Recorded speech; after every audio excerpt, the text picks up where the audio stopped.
Hello and welcome, of course, to the Nexus Rumble. Yes, we are here with the grand finale here of the Nexus Rumble for, well, I've called it the Season 18 Nexus Rumble to sort of match up to the main season.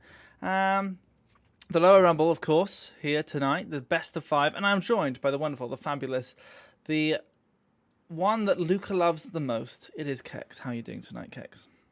Hello, Sorry. It's nice to be here. I'm fine, and let's just get this out of the way. Shout out to Luca. Hi.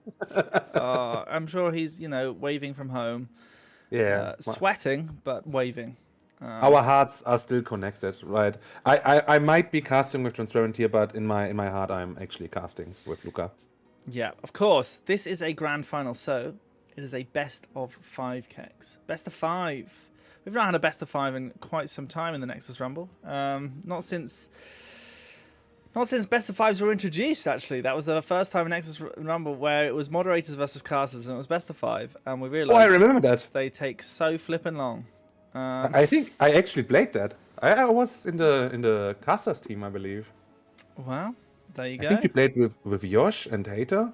No, Hater was against us, Sergeant Hater. It was cast by myself and Luca, I believe. Yeah, I remember. I was in that actually. Oh, nice. So yeah. Those were fun games actually. Yeah, that was really nice. I can't remember who won, but I'm sure. I mean, I'm very impartial, seeing as I'm now sort of chief stream, but at the time I was manager for the moderators. But we've already got some bans coming out here of this best of 5 series. Of course, there's only 2 bans in a best of 5, but that's one more than normally in the Rumble, seeing as we're usually having best of 2s. Yeah, this is kind of standard today. Like it's gonna deviate from the original or the settings we had with the Nexus. Exactly what. So kind of got it. You know what I thought about doing, Kex? I thought about having 2 map pools, and the first 2 matches being played on one map pool, the second 2 matches being played on another map pool, and then whichever maps were left were obviously available to pick in the last one. It would be kind of hard to then. However, would you have to run the bot 2 times then? No, you'd still do winner loser picks, but yeah, we didn't do that. Maybe I'll have time to brief the Upper Rumble people next week if they really want to spice things up. Who knows? But I've been away in the fine land that is Germany, Kex, last week. What? Yeah. My deepest apologies. I hope you enjoyed your stay, though. I did. It was cooler than it was here right now, but... You keep saying that. I thought all you guys had was rain, but... Yeah, well, it's Britain. Doesn't it's weird. Like it. Weird weather. We just get a lot of rain. So... Volsky Foundry is the pick here for Beehive. The team on the right, of course, Beehive. They were 2nd place in the Nexus Rumble in the overall standings. I really should have updated the whole standings thing as a part of a production thing. But as I say, I've been busy. It's fine. Yeah, Volsky Foundry, the map that is not in the Heroes, the main Storm League pool, will never be in the Storm League pool now. Yeah, sadly, Heroes of the Storm has grown up. There won't be any change anymore for it. Yeah, until it gets really, really old, and then, of course, that's when you have to change again. True. But I think until that point, yeah. So, yeah, we've got the Volsky Foundry, the non-map pool map. And I'm excited to see this. You know, it's a long one. It's a good one to start off with. Get it kicked off. Yeah, you have really almost guaranteed a level 20 game, right? Well, you say that, but I have seen teams really push hard, really try and get that momentum going early on and try and finish early on this map. Admittedly, was with sort of a little bit of a split sort of team. There was very much a very expertise on one side and not quite the same expertise on the other, but we could see something here if one of these teams picks something like a Sylvanas or a Sergeant Hammond nice and early. Oh, that would be a good pick. I think so too. Do you like picking something like a Zul'jin, which I mean could be some kind of a pocket pick here, and just say, yeah, we don't want the objective, and Gale. So you could go for that. You could go for something, a little bit stack orientated. It is a risky strategy, and I think you can you're at risk of falling behind if the enemy does have something that just punishes a little bit more. But it's Volskaya. It's bound to go long. And I think if you're going to pick something that stacks or scales into the late game, just go with something a bit more standard. Go with something, well, I say standard. I was going to say go for like a Zeratul or something just really, really beefy. But Bokeli is saying, why not Lili regardless of map? And you're not wrong, you know. Azok is here, Lili enthusiast. I believe they have Lili now tattooed onto their body. Or they will do soon at some point. That's how much of a Lili enthusiast Azok here is from Vacation in Purgatory. I mean, that's something.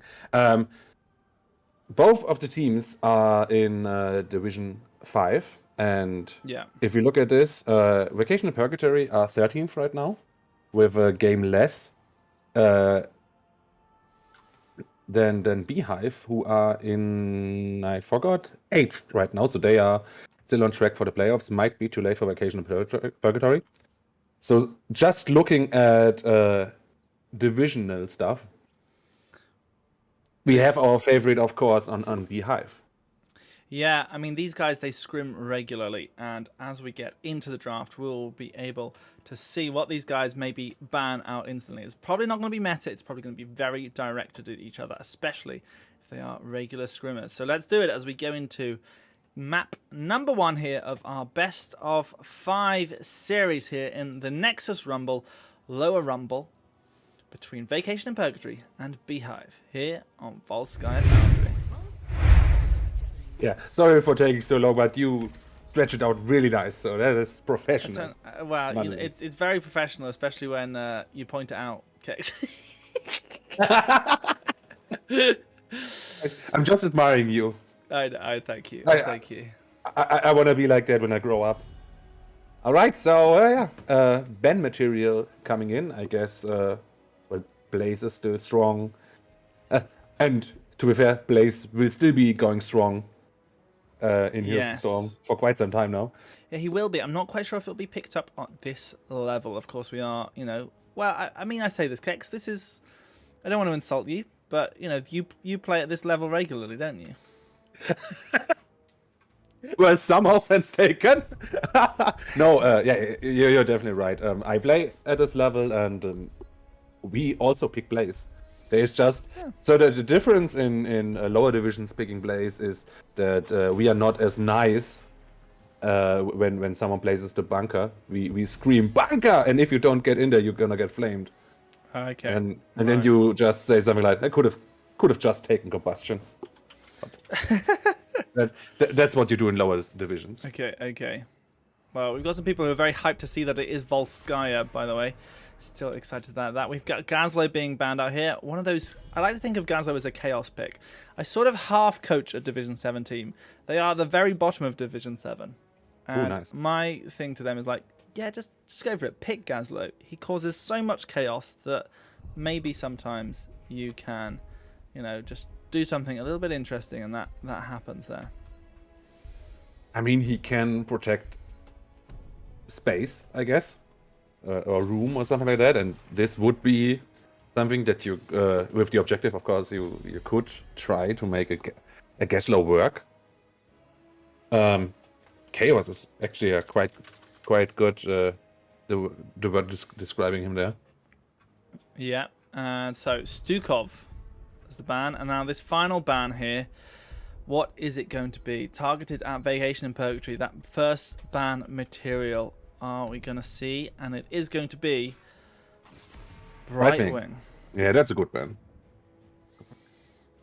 Of course, with Stukov and Brightwing, I think we have the 2 best healers in the game out of the picture right now. So we're looking at an Enduin, not with high priority though. So yeah, it's that case of, you know, Johanna's gone, Gazlo's gone. These 2 supports have gone. Do you want to prioritize your support now? Do you already want to go for that? But no. Sister, who is the substitute? Sonya first pick? Really? Yeah, it's going to be... Okay, then it might be just a comfort pick. And I see a Vala, and when I see a Vala on Volskaya Foundry, I might actually think they go auto attack build. As I said, you can just get the dings on the objective.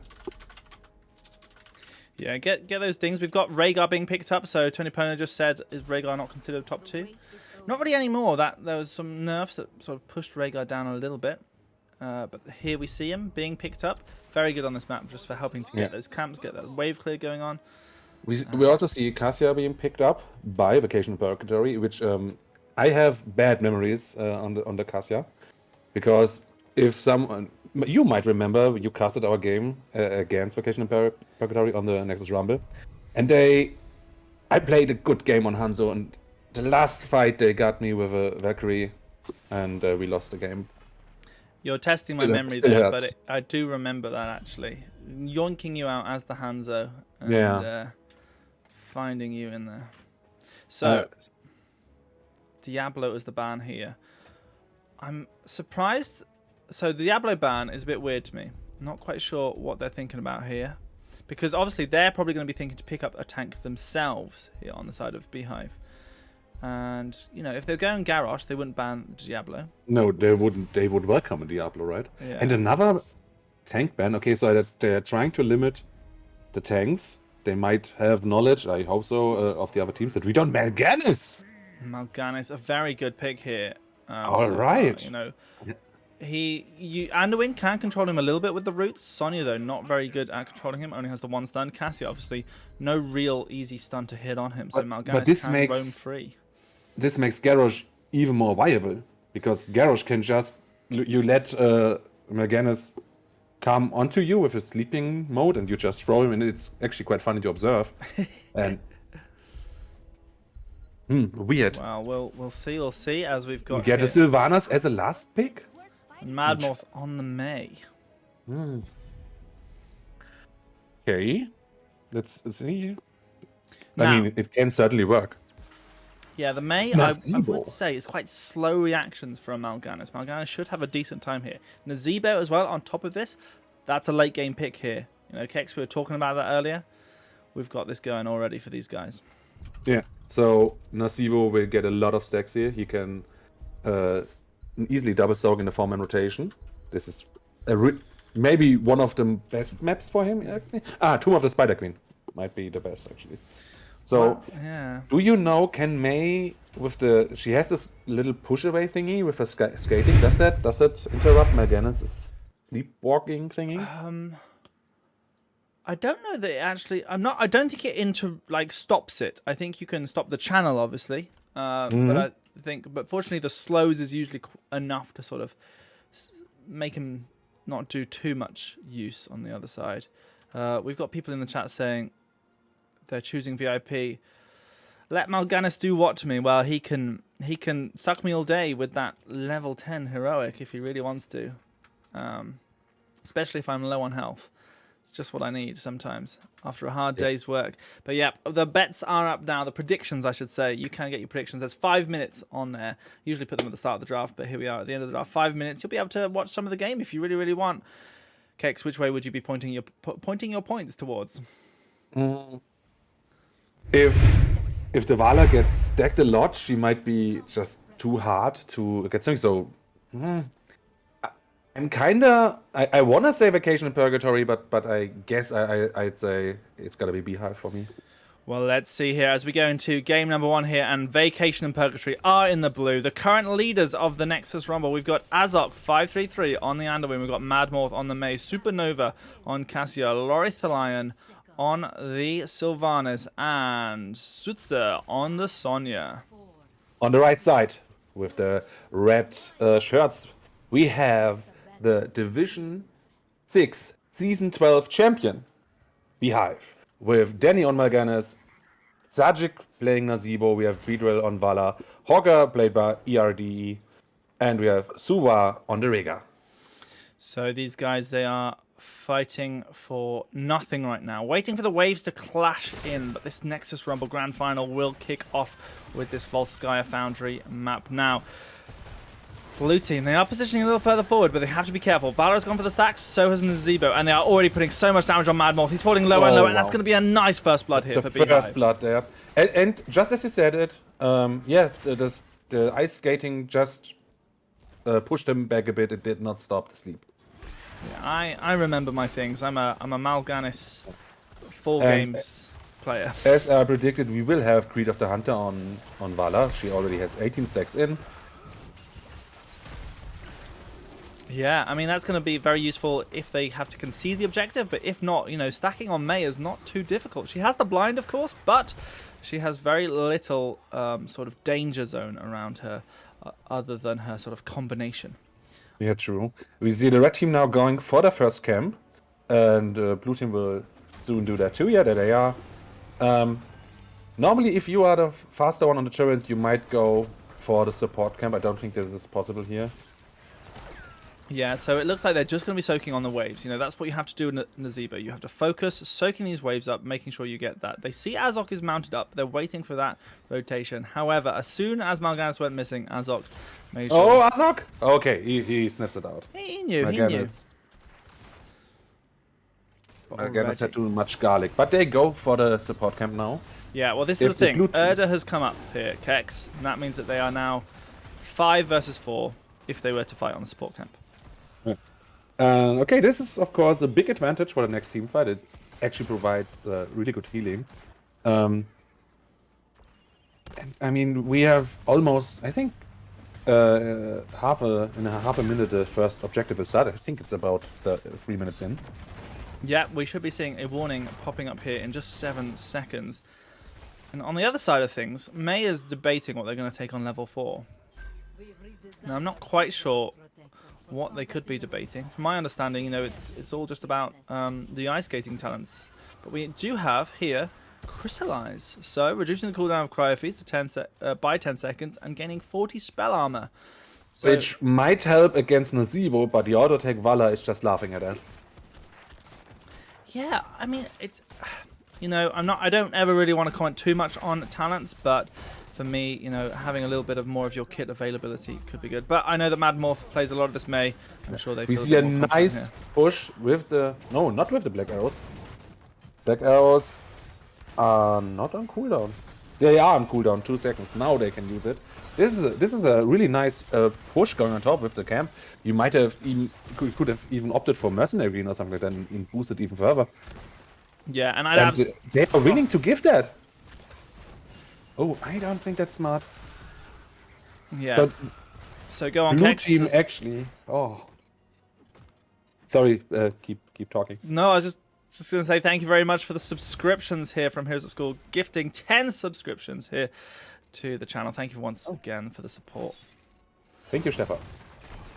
Okay, so blue team going in for the objective now. Getting some good damage on Mal'Ganis, but he's healed immediately. Mad Morph will get sleepy. No, he doesn't, because Danny is going into the backline and gets even the Sylvanas. And this is Azog down. But they might get Rega on the counter kill. Can Sylvana... Sylvanas... whoever it was, she could spin. Sonya. It's Sonya. She's called Sonya. Rosalion dies, though. And they lose a turret. And this is an absolutely messy fight here, as I struggle to maybe get some audio control here over the alerts. Kex, please continue casting. Yeah, no problem. So blue team seems to have given up on the objective now, as we see Sonya on top, and they are just going for the little turret camp there. And only Hogger in the objective, while we still have 3 people doing their turret camp. Yeah, so Beehive will not will they? Okay, so Mal'Ganis is going in. Finally, we have a full protector. They go for the mid push, while Sonya on the bot side is soaking. I think that's a smart decision, seeing as they are almost a half a level behind, and level 10s will hit earlier than for the Beehive, and they even get the first 4 of the game.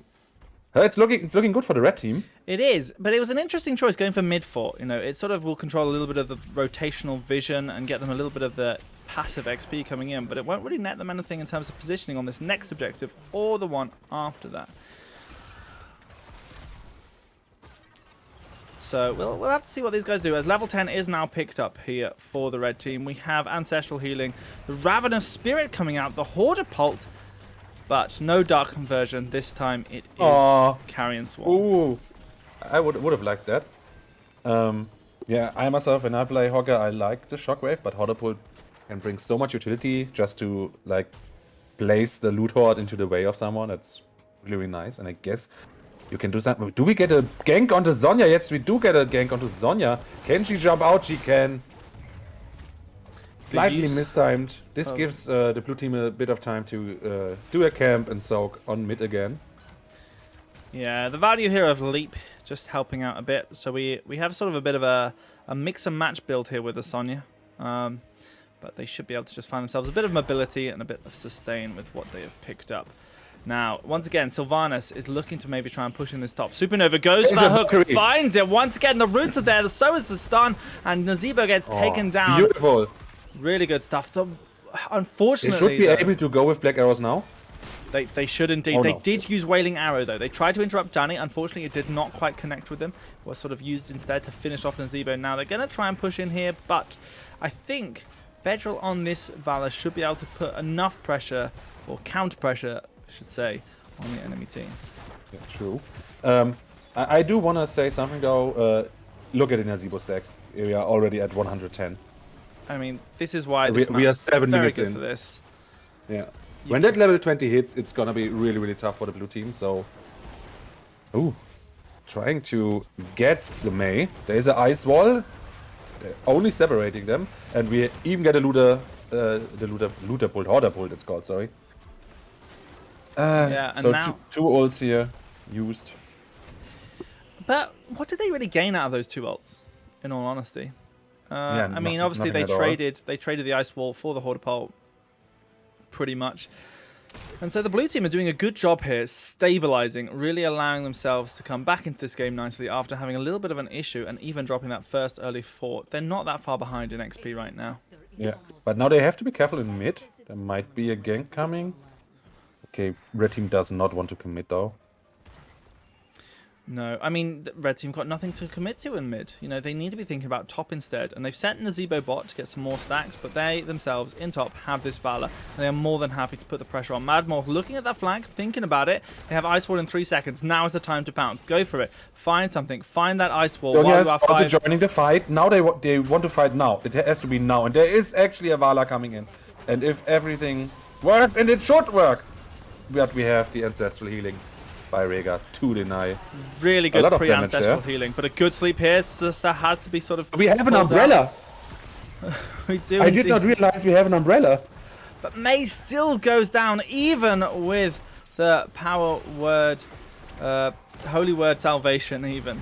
Supernova getting knocked about, really falling low as well, and Cassia is taken down. This is a 4 versus 5, remember, it started off This was a 4 versus 5. This went bad in all the ways that it could for the blue team.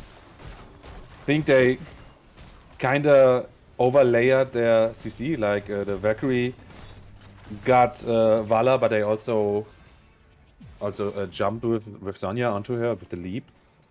Yeah, it was just a little bit unfortunate here, and Rhaegar did a grand job, popping an Ancestral Heal first, not using the Cleanse or the Purge even, so straight away, holding it for after a lot of the Valkyrie had gone off, just to sort of dissuade anything that was following up there. Yeah. Helped the Valor then survived, and Valor could just put on the damage. Oh, Lorify, and you have to be careful there. Have to be careful who they're coming. Good route von Izok on Danny to deny some stuns. So I guess we will see another fight for the objective. Potentially with here, almost as it's 75%. 14 versus 15. Yeah, you can. That's the fight you should take. It's still possible, but now it's 5v5. Yeah, they can try and find something here. Everything the blue is team is pushing in the wave. They have the advantage here to try and get that positioning on this objective, to try and find something closing down. Ancestral Healing is back up, and in 5 seconds, Karen Swarm will also be back, then every ult will be back. I think blue team might have missed a window of opportunity there. They're going for Bedril. That's just not gonna work, guys. Once again, the Ancestral is there. There's nothing stopping Rhaegar from helping them out. And Zwister just gets taken down. This is the problem with this build. There's just barely any sustain for it. But Danny's falling low and low. Carrion Swarm is not enough! The blue team get a counter kill, but the red team is still chasing with Bedrill just on full HP, able to keep auto-attacking, no mana to do anything, but Mad Morph goes down and is returned by a Rhaegar kill. Supernova falling lower, but is protected by the Holy Word Salvation. A 2 for 2 here. The blue team can't find anything as red team might want to consider going for the objective. They are getting a good stun on the Cassia. She is now... Oh, yeah. Oh, what? yes. Just Kill as I again deserve. before, but the damage is just too much coming out from the other two. And Azok, as a support, just can't deal with this. Has to go for a desperate prayer, but actually does not keep people alive. Ooh, wow. What a fight. Like, I did not see the comeback potential from the blue team, but they did manage to... I mean, it was against level 16 too. That was pretty nice. It was... But yeah, you gotta watch out for the Valkyries. They are pretty good, as I said. I know that. So if anyone's wondering here, what is going on here with the blue team? Why are they not able to find these kills? And then that is just not putting the pressure on Rhaegar. You know, they're going for the well, they had split targets a little bit, but if you're going for Valor, you also need to have that Wailing Arrow perhaps on Rhaegar just to stop that ancestral healing, to stop that purge, just to stop any sort of healing or saving that could be happening onto the Valor.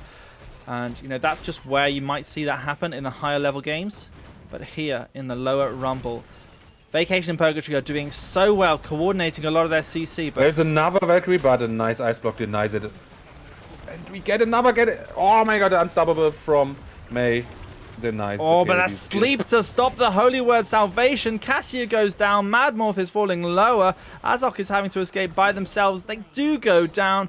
Danny is going in, and this Beehive is looking angry. If Lord dies, this should be game, actually. Who has angered the Queen Bee here? Because the worker bees are working hard. Beehive looking to take this series in a 1-0 already, as they take out Sonya as well. As I say, just not enough sustain in this build. Do you remember when I said it's almost normal that you have a level 20 game on this map? And I said if there's a Sylvanas, it can sometimes end earlier. And there was a Sylvanas in this game. This was on the other side. Well, there we go. GG to both teams. We get a 1-0 lead for the Beehive. Yeah. Now, of course, it was their map pick. That's true. So, they might have felt a bit more well-versed here on Volsky Foundry. They might have known that it was V.I.P's weaker map. But they played incredibly well there. They did. They actually did. Like, actually, yeah, if I had to choose the MVP for this map, it would be Rhaegar, who just, literally destroyed all of the engagement plans of the blue side, like all the time, just preemptively ancestral healing on the Vala, and she survived. She did indeed. She did indeed. Now, I don't think that their game plan was particularly bad, VIP. You know, I think... No, not at all. I think they did well. Oops. That is an old bracket. Oops. There isn't really a bracket for this right now. This is just a grand final here of a tournament that's been going on. You can do !Rumble, Rumble, in fact, to find out a little bit about the Nexus Rumble. It does not happen every Monday at the moment. We are in the end of it as we come to the end of the main season as well. Same time, just helps give us a little bit of a break when managing the rest of the playoffs for Heroes Lounge. But yes, yeah, Nexus Rumble, if you need some scrims on a Monday. It's, you know, if you want some good fun on a Monday as well. And, you know, we've had, so in the upper Rumble, unfortunately got knocked out. There was Stockholm Syndrome. They weren't a team in our main season. They played in the Nexus Rumble. They've got a lot better through playing the Nexus Rumble.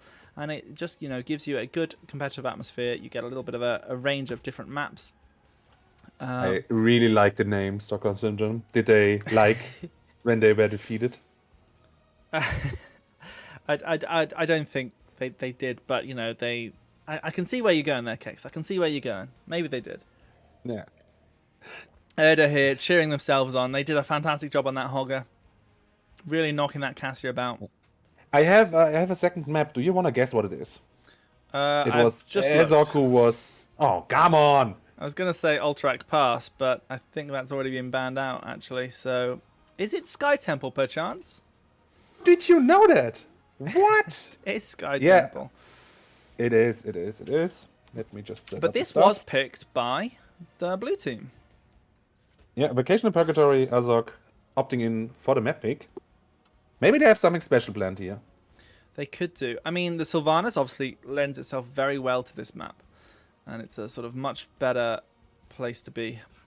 You know, if you want to sort of be pushing on those structures, this is a good map to do that. This is a good map to find that sort of structural push, really open it up, keep going with the things. But you have to still fight on these points, fight on these objectives, and we've seen that Beehive are really doing well in these team fights, really trying to get through. I mean, there was a good chance where they kept trading kills, but it just did not go the way of V.I.P. And Beehive pulled it out of the bag here. We'll have to see if that Rhaegar gets let through again, or if they sort of felt like the Ancestral was too much. Of course, first pick is now on the side of Beehive. We probably will see a lot of different bans here for V.I.P. And they won't be able to ban the Stukov or the Gazlo that perhaps they would like to as target bans. Right, so we're still missing now. No, we are there, and I think. Did I mess up? I think I. No, yeah, Zuster and Zargik, I believe, are swapped over Ah, all right. in there. What happened to teams that have portrait synergy? What happened to those? I don't know, but yeah, we're here, Nexus Rumble, every Monday at 20 CEST. Not always. Hello and welcome to everybody who has just come in here from Copenhagen. Hope everyone here from Copen's stream is doing well. We are here doing a little bit of casting. We're about to get into our game number 2 on the channel. Big raid, very big raid. Hot text right here coming across as well. And this is a Nexus Rumble Grand Final. These teams, you know, they're amateur teams, but they are fighting incredibly well today. Really wanting all of the respect here in our weekly series, which has been the Nexus Rumble. That is Mondays at 20 CEST. Now, we're about to get into... Which we say is a very innovative format, by the way. Yeah, best of twos. Yeah, we were doing best of twos before Masters Clash. But, Kex, we're about to get into the lobby. And so, as you've joined us here, it is map number 2 here, Sky Temple. Let's see what the teams have as we see who is going to come out a little bit on top. Nexus Rumble, lower series. Yeah. Finally, our second map today of our nice competition here. And, yeah, I'm thinking... I want to see something special. If you pick this map, you need a game plan, and I want a Samuro, I want Vikings, I want something special. Go Hammer. Go Hammer. You're thinking Hammer comes out here for Beehive or VIP? It should be VIP because they picked the map. I mean, there's also always the standard way to play this. Like you go for the top camp quite early, try to take down the wall, and then you go for a top objective and you get an easy early 4, which is something everybody does. So, but I expect something more. Yeah. Well, I mean, we've seen that Johanna banned out here by Beehive, and you know their first pick this time. It's a little bit interesting, a little bit unusual. I'm not quite sure what to think about that. You just don't want to deal with it. Okay, they take the Haka out, which is, I think, a great ban, especially on this map, because it's quite big and the Haka is so strong. Stukov ban again, so I guess we see Brightwing ban? I guess we should see a Brightwing ban, especially after this has already been, you know, the Dahaka banned out, that global pressure being worried about. Yeah, you could also just say, okay, we give them Brightwing, but we take Falstad. We could do.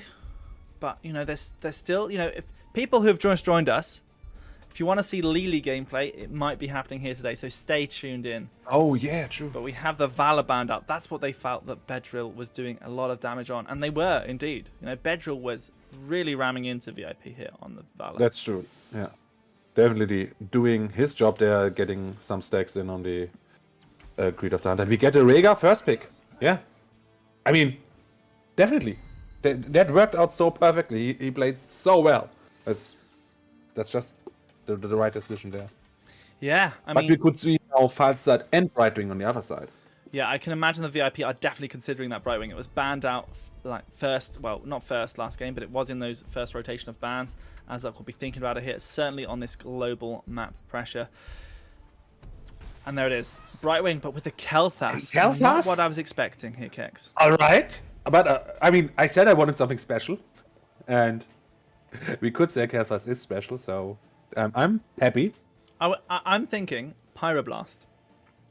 Oh Pyro, it basically forces Ancestral. And, True. you know, and it's just because Mal'Ganis again. they're going to do it. I mean, never change a running system, right? So, yeah, okay. They won't get the Vala, but they take everything else then. But what's going to be instead of that Vala? You know, Bedrill is going to have to go for something high damage. Is it going to be something like a Hanzo or Yeah, I was thinking Hanzo too. or even just a Greymane could be a thought here for them. Oh yeah, easy. Yeah, true. Now, Just a normal Greymane boy. okay, we do have predictions already up. You've got about 7 minutes to go with these predictions. Plenty of time. I did 10 minutes at the start of the draft. Loads and loads of time to be predicting here. And, you know, you can do, obviously, predict for blue, bet blue. Okay, we see the Tychus ban. Or That bet wouldn't. They might want to go with the Diablo then, but we know that last time Beehive did ban Diablo in the third try, so maybe Vacation Purgatory just really likes playing Diablo. That could just be it. It could be the way here. It was banned out. It's not as good here on Sky Temple, I wouldn't say, but it's still potentially worth a ban. And there is the Diablo. It is There it gone, is. gone. Maya's left here for Mad Morth. Doesn't that make you curious? Like, how scary must that Diablo be? Yeah, I mean, especially wanna with see a Kel'Thas, you know, a good stun combo can go really, really well. Oh, true. I don't want to see the May again. I want to see something different. And, you know, ETC was banned out last time by VIP. It can work well against Mal'Ganis. Yeah. And there we go. You are so smart. I'm a big smart boy. You are the big smart boy here. Wow. I'll toot my own horn there. I would have gone for Garrosh again, but yeah, it doesn't seem to be what Vacation Purgatory likes. Yeah, I think ETC's got the tools to control Mal'Ganis a little bit, and you know it'll follow up with the stuns nicely with Kel'Thas. Obviously, Hogger can, I believe, well, it can interrupt the wind-up time of it, but Upheaval is needed to interrupt Mosh Pit. Mal'Ganis struggles to interrupt Mosh Pit, but they're on the other side, Leeming with the Repulsion, and of course Falstad with Mighty Gust. This is a nice draft here already for Beehive. Definitely. What can VIP do to sort of combat They this? needed at Falstad just to have something in the bag against the Brightwing, who could go in the off lane and soak a bit while there is an objective going. So that's pretty good, just to have like that global counter. So last pick, Sylvana's still up. Yeah, it is, absolutely. But it's going to be the Lorthalion special Zagara. As I said, All people right. coming from Copenstream will be suddenly like, hang on, what's going on here? And we have a Zagara pick. It's very much a special here for VIP. And on this map, it kind of works. Is it gonna be Nidus then? Are they gonna do Nidus and just? I can't remember what Lorthalion does. You might know better than I. The problem, of course, with Zagara is you need level 16, and then she shreds everybody. But until then, Well, on this map, until then, she'll just want to push structures anyway. yeah, If they can keep going, they're going to have to watch out for the Falstad rotations because Hogger is probably going to be matching them. But, I mean, I think Zagara will be able to push it out. We're going to see what they do here with their rotation. They, of course, have Thrall and Zagara, both who can sort of sit in the off lane, even if it's a little bit unusual. Which way are you I putting think your you can prediction make points? Zagara work. Yeah, this time let's go for the Zagara draft just because they are I think they are a bit braver than the right side who kind of stick to a normal meta format. Well, let's see how we do. Well, they do have Mal'Ganis, I mean, but still. As we go into game number 2 here, our current leaders here, 1-0 up in this best of 5 series. It is Beehive with Bedrill leading the pack here on Falstad, Swuzar on the Rhaegar, Danny on Mal'Ganis, Erda on the Hogger, and then on Leeming it is Zargic. On the left side, we do have Vacation in Purgatory with Mad Morph. On the ETC, we have Lorthalion. On Zagara, Supernova playing Katie, Azog will be with the Brightwing, and Suster is left on the Frau. Yeah, and already we see the red team, they're gunning for this middle.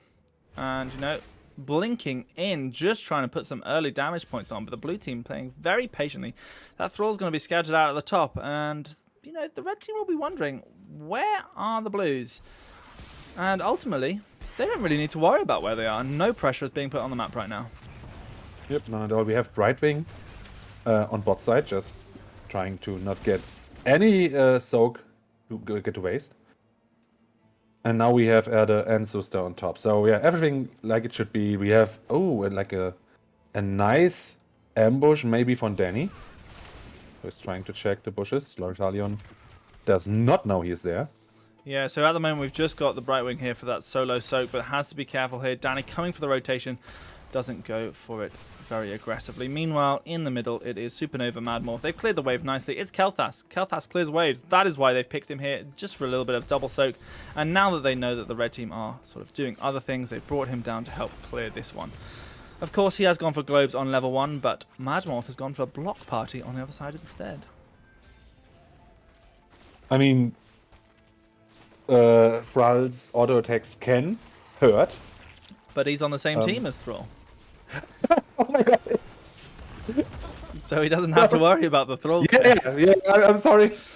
He's got to worry about the Li Ming autos, the Falstad I Q just build wanted autos. to test you. I just wanted to test you if you are actually paying attention. Good job. You get a passing grade. I mean, sure, Holger can sometimes have some major autos, and so can Rhaegar. I'll allow Madmorph with this one. I'll allow it. Every little damage reduction helps, but sometimes a little bit of extra healing can help as well. We'll have to see how Don't they go. forget in MMR that we are in here right now. It's preference over everything else. It is indeed. Zwistar maybe scattered out a little bit, but perhaps not. As Danny goes in, gets the stun onto Azog. They have gone for the damage. A nice power slide. Nice KT damage. Oh, but look at it. It's beautiful. Mal'Ganis is the first blood target and does indeed go down. Yeah, we do see the mirror again. Vacation Purgatory going for the first kill of the game. Hopefully for them it won't end like it last map. But still, good job there. Yeah, very good. And this is sort of the additional control, you know, that you can put onto Mal'Ganis with the ETC rather than the Mei. You know, that was the thing with Mei. Struggled to interrupt anything that Mal'Ganis was doing. But an ETC, a nice power slide, will really put a thorn in the side of Mal'Ganis' plans. Also, it looks cool. Oh yeah, it does look cool. I mean, have you ever done a crowd surf IRL? It's pretty damn cool. Imagine doing it in a video game. Oh. Now, Gex, we've got the first objective phase here. Already the red team are focusing on is top. already on top. I mean, I like this, obviously. Big play, and they've also got this camp pushing in. This is really going to help open up the top. Don't think they're going to be able to get a whole fort unless they put additional pressure, but ultimately they're just going for the trade out. Yeah, and we see Isaac and Beedrill, the two captains of both teams on the bot side. Oh, and there again, once again, the power slide is so good at stopping these aggressions. And Rhaegar goes this time down. 200 HP left on Danny. Danny though. Danny, yes! Supernova with the super flame strike. Great stuff here. Incredible. That was really nice to see. So yeah, we do see the blue team now going into the lead with a 3-0 in kills with the 3-0. That's so nice and so important for them. Now Zwistar's doing a grand job here of bullying off Erda at the top, but will be targeted by a little bit of a rotation. They've been coming off bullying off, but then had to go back to clear the wave here in the mid. I'm glad to see the rest of the blue team are here to help maybe clear the wave or take a team fight here, as there's some people in power slide range. That's a huge 3-man power slide and a huge flame strike. It was a 4-man power slide. 2 go down. The sleeps are there to try and help, but the polymorph comes out. Mal'Ganis is not getting away. Kills. Wow. I wouldn't have expected that KT works so well, and you see the coordination of Supernova and this tank. It was really, really nice. This is such a stark contrast to what we saw in game number 1. Yeah, definitely. 32,000 points were put onto Beehive compared to the other side. There's still time. You can still bet your points right now. 1.6k is going to be, you know, that's some good betting odds here right now if you think that V.I.P are going to run away with this game. Both teams doing some camps now. We will now see Segura going for the siege camp, I guess. It was kind of weird. Also, you have to see that we had Brightwing almost all of the time on bot lane as was Falstad. So one team was without the healer. And are they trying to invade? Surely not. Level 10 is just round the corner. It's almost picked up here. I mean, they could see ETC in the bot lane, but still, tough place to be here, as Danny is So desperately trying to here find it that is. aggression. Level 10. Oh! First of all, we have Emerald Wind, and we do have the Nidus Network. Phoenix, Earthquake, and not yet committing to Mosh Pit.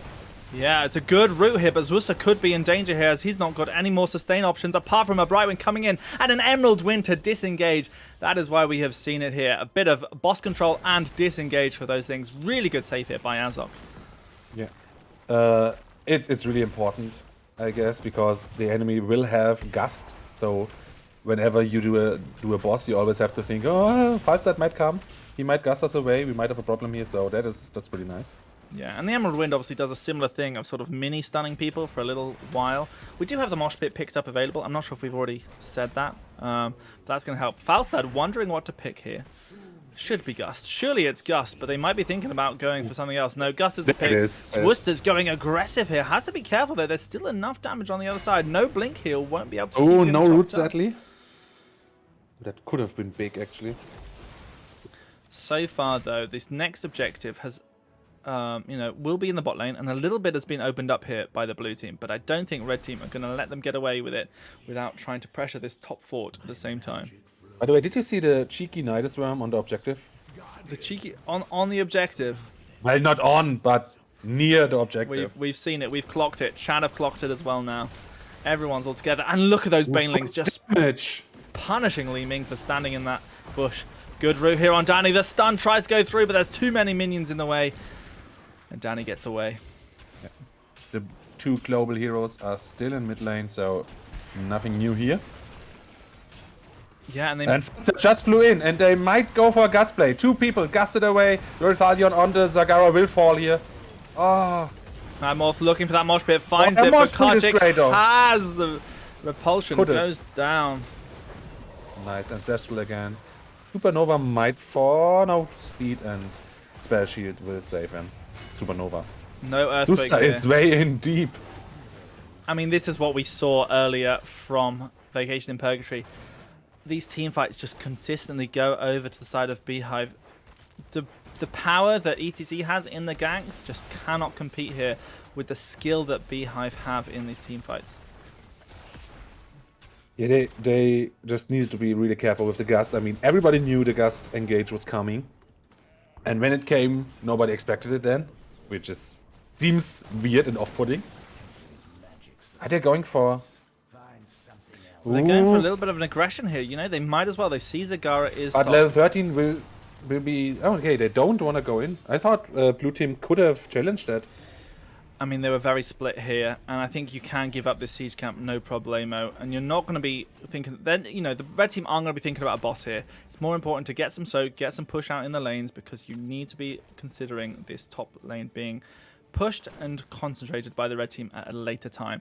Meanwhile, on the other side of things, there is about a third of a fort in the mid lane, and similar level in the bot. That could be claimed by blue team at any point if they so want some additional siege.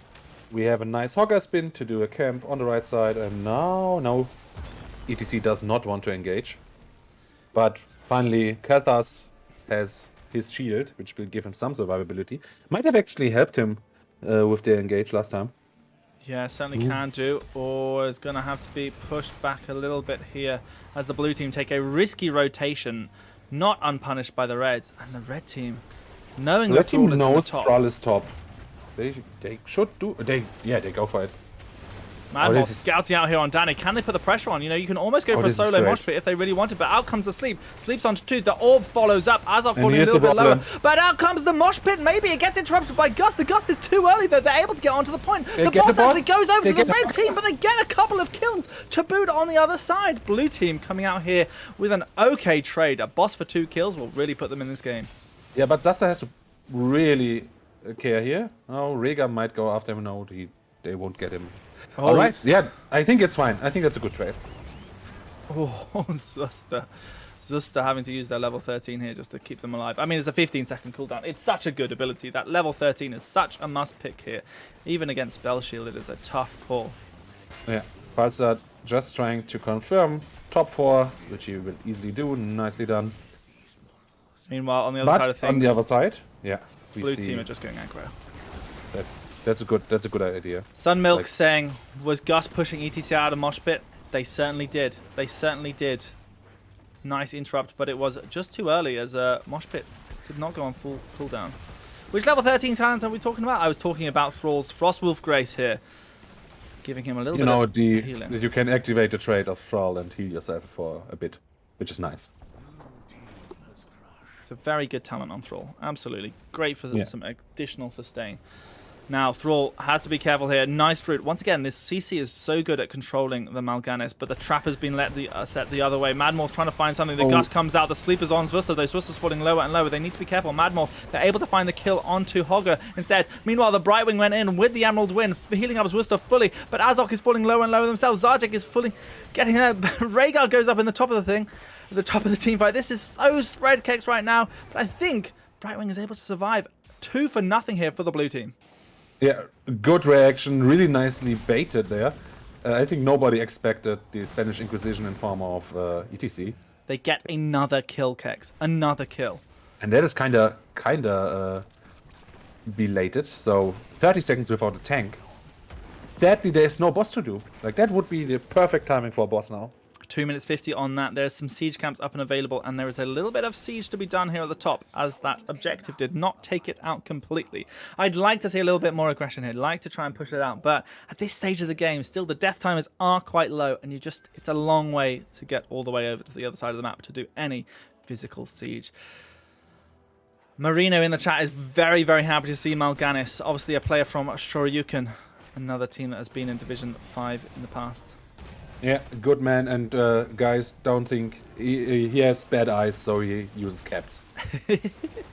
It's true, it's true. And as we see here now, 17 to 16, 11 kills to 2, but the battlefield is just about even both ways, Kex. We also have a nice camp on top pushing, so everything looking good for the blue team. Yeah, but as I say, there's nothing to be really gained right now. The objective is going to be up in about 2 minutes, I think. Maybe a little bit less, actually. But, you know, it's going to be some time. There's going to be a boss available in just under 2 as well. This is going to get the fort, but I don't think it's going to get much more, if it even gets the fort. It shouldn't. I guess it was a good cue by Hogger, pushing them away. And no, they don't. They actually don't get 4. I mean, this is the thing. That blue team, you know, they had the opportunity, but the opportunity to do what? The opportunity to do what, Kex?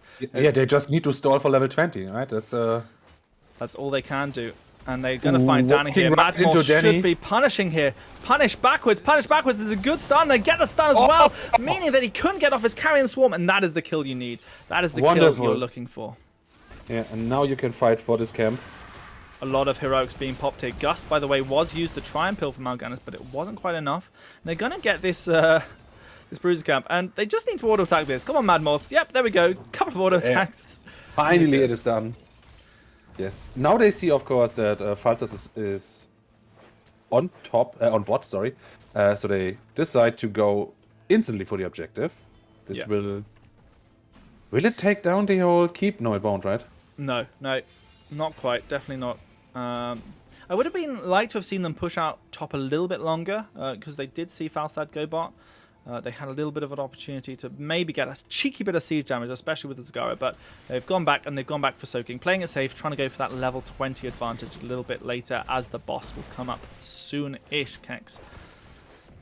Now look at Zagara. She just used the Nidus. I'm not even sure if that is the shorter way.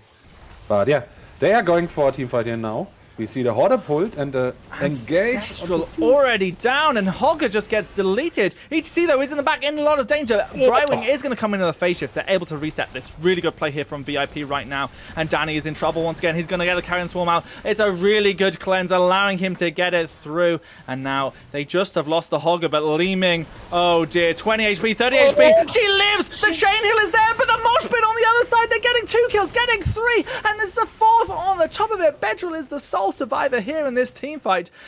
Thrall on the casualty of the other side. Level 20s are here. They The can go boss for is boss up. now. What? The Li Ming with only 1 HP left, walking literally into Thrall, Thrall not realizing it, and actually dying. What?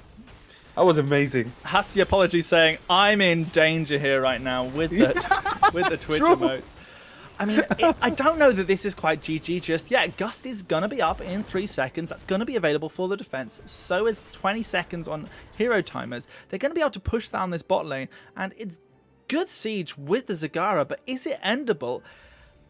Yeah, and don't forget the level 20 on Gust is like one of the, maybe even the best.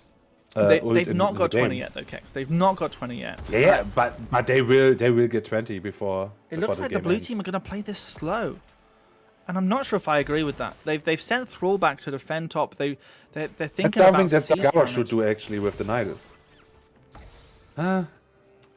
Admittedly, they are ahead of structures, and if you're ahead in structures in Sky Temple, you can just play it slow. But I would like to see them try and do a little bit more siege damage while they have this level 20, while they have this boss pushing. As right now, this boss and double siege camp is probably not going to get more than that scratch on the keep. And that's all there is to it. Like only about 1,900 damage on that keep. I just looked it up. Yeah, I would have liked them to have either pressured mid or pressured with the boss bot. I mean, it's risky plays both way. You know, you're potentially getting gusted into structures, and not in a good way. Oh, we have disconnect. We have a disconnect. Let us go back to our wonderful faces here, Oh. because my hair is getting bigger and bigger, which happens whenever some big plays happen. Oh, I thought it was just happening with time. It also happens with time, and it also happens that I've drunk about 2 pints of water, and I'm still feeling dehydrated. It is so ruddy warm today. I'm not sure if it's warm where everybody is elsewhere. Is the casting time late by 30 seconds? I think it should be less than that. Because it's a Nexus Rumble, we have it on a little bit of a shorter thing, but we do try. Everyone is back already. So That was quick. with the transparent glass. Oh, talking about the background, Depraved Lunatic. Thank you. Here's Lounge Standard 20 seconds. Nexus Rumble, we try and do it on, I think, 5 to 10. Because then we get to talk to chat a bit more, don't we, Kings? We do, yeah. They are now wondering. I'm not referee, guys. I have no way of contacting them. No, we didn't set a referee. It says... All right. Okay. So they just realized it. Sorry, guys. Everybody. We do get back into the game. 3, 2, 1. Let's go. So, as we see here right now, we do have the blue team positioning around the same objective as the Reds. This is what the Reds should do, you know, try a little bit of a fight here with the team. Orb comes out already. Blue team need to be thinking, you know, if you're not doing anything, you've got to do something. They do have the pressure in the top lane. It is a camp with a catapult. It will do some Hogger's pressure on the going top. back. No, he is not. He just stopped his teleport. And the red team have decided, without Falstad in flight range, they need to back away. Yeah, Falstad is their win condition. Yeah, if they get a good Gust in, and now with the level 20 upgrade with the wind tunnel, that will be what gives them the victory. And I mean, remember the team fight on bot lane where Falstad just came flown in, and there you go. I mean, And conceding you can't this... risk without Falstad. You just can't do it. Yeah, I mean, conceding this bot temple, though, it's almost like their win condition is now going down to the next boss.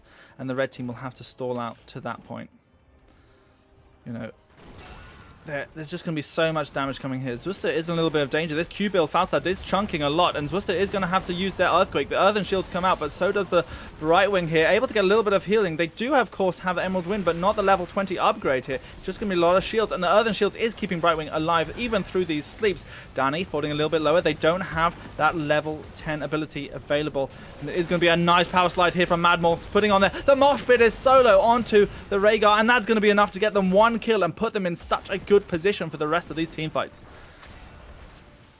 Yeah, a really nice use of the ancestral healing, by the way, again, and they used the level 20 upgrade, so Sajik could get some HP back too. And now red team has to be wary.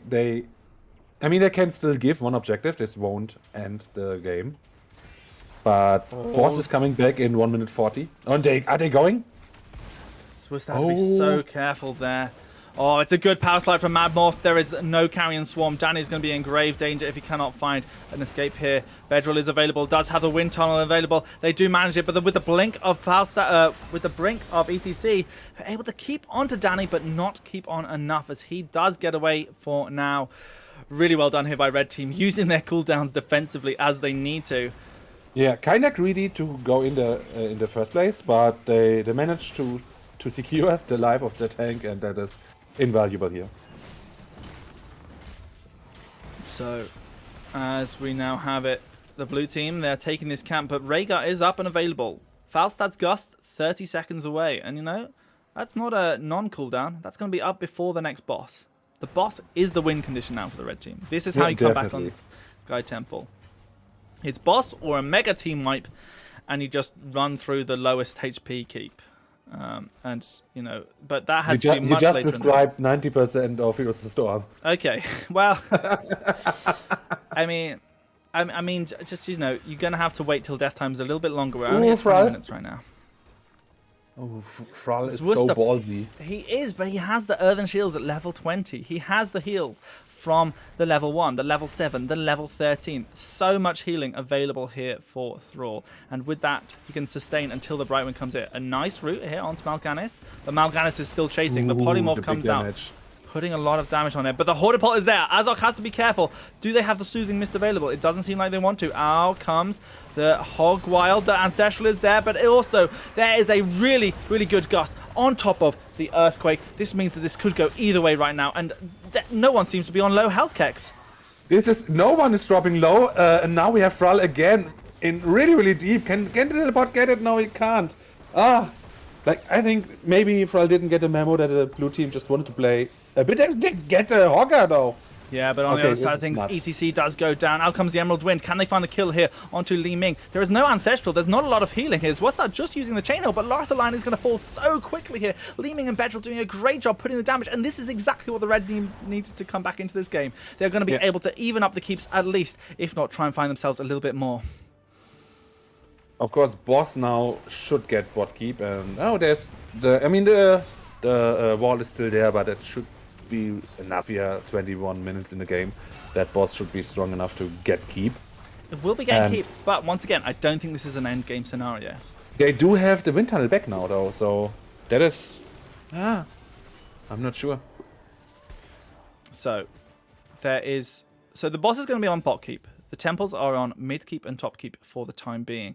They're retreating. They feel defensive, you know. They are very limited on structures. If they push with the boss, they feel like they're going to lose too much. Blue team could have gone on both of the temples had they done something here. But ultimately, red team control this vision point, remember. And they are trying to control the rest of the vision on the map. They're just leaving this boss to push bot. And they are just evening up the structures, making this game closer. They might get all of the keeps now. And we have another disconnect again. Again, Hogger out of the picture. We'll let them pause the game. Yeah, I'll do it. Looks like Erda is back with us here in the game. Oh, all right. Nice. Valar complaining about the Emerald Wind 10, but not the 20. You're absolutely right. The level 20 can be incredibly powerful, but against a Li Ming as well, you may want to be considering the Fairy Protector. Can help a lot with just putting so much shielding. We might now see our final fight of this map. We get a good Gust onto Izok, but Earthen Shield will save him. Ooh, really though. Okay, it saves him a little bit, but not enough here. And the Ancestral healing was so great here onto Erda, fully healing them up. Zwista does go down. Kel'Thas goes down in return, though. And it is a almost full team wipe here, as Thrall is a survivor here after ETC escapes for his life. There's nothing left on this core anymore. ETC GG. Can't defend this, and it is almost definitely GG. That was... that feels weird. Like, the blue team... By the way, 20 to 10 kills. They had this map in the back, actually. I think red team fought themselves back bravely and they were good, but blue team could and maybe should have won this.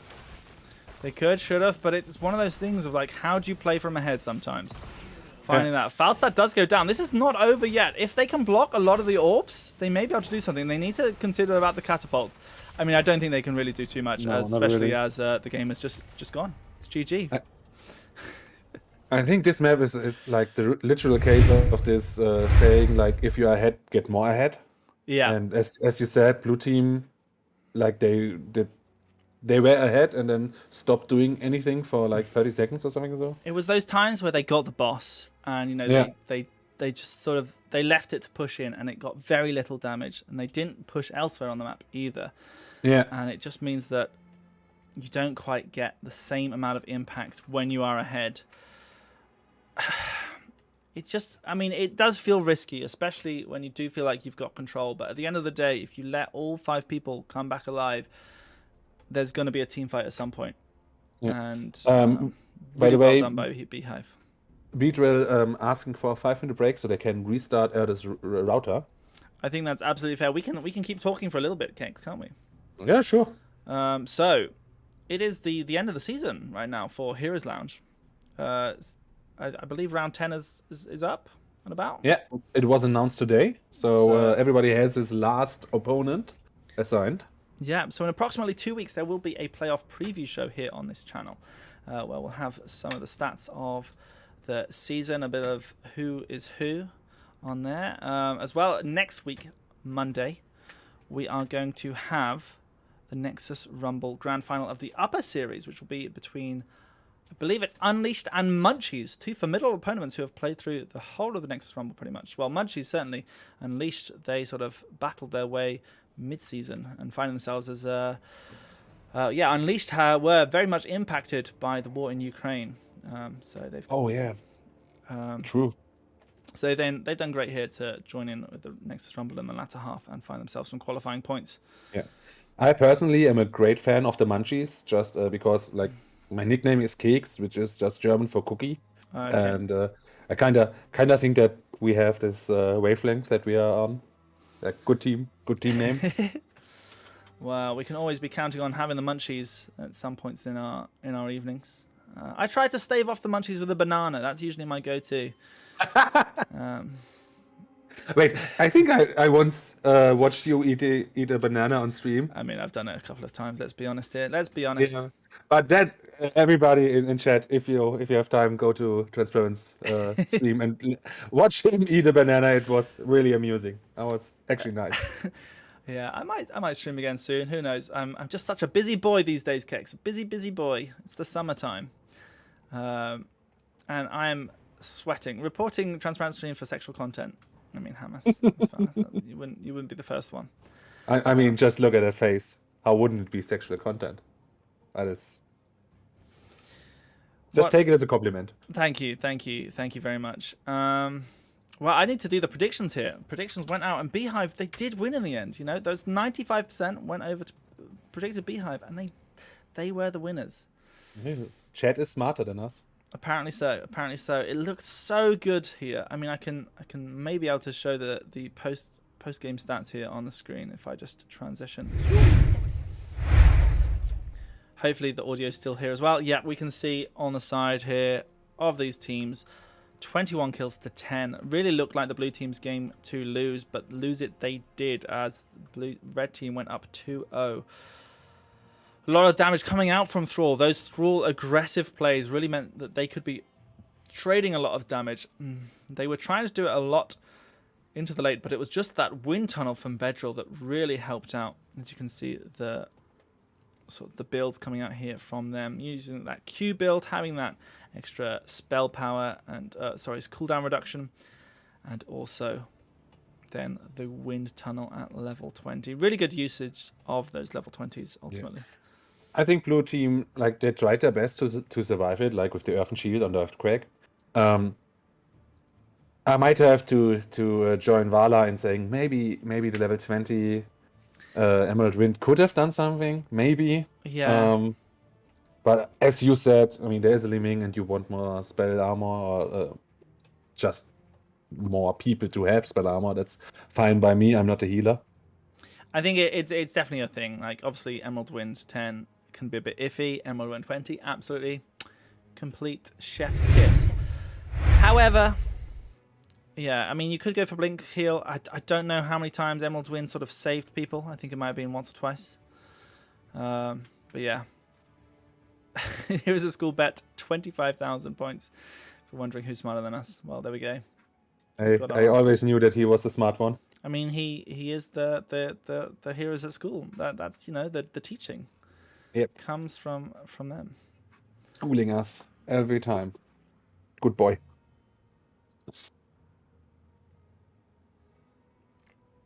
Alrighty. So how was the season for you? So the season for me, Yep. well, I mean, I do a lot of casting when I can, but not a great deal. I just did Nexus Rumble most of the time. I'll be honest, Kex. I've not played in Nexus. I've not played in Heroes Land for a long time. Really? I did not know that. It's been a few seasons since I played, but I do enjoy dabbling at times. But I get a little bit of anxiety every so often if I actually try and play the game too seriously. So yeah. I get that. But I yeah. actually understand that. Whereas was Ratnus, how have they been doing? We are 10th right now in Division 6. We have only 8 games. We might get back into the Battle is there, playoff, Kex. The battle but is there. we lost the last 3 matches. Oh, not feeling that great, but yeah, it's fine. Yeah, well, of course, everyone who has joined us, this is the Nexus Rumble. You may have just joined us randomly. We're just in a little bit of a break right now as we wait for teams to get ready. It is a very warm day. People are restarting routers. I might go get myself a glass of water when the draft happens. Kex might do the same similarly at some point if he really wants to. But yeah, this has been building up for the last 8 weeks.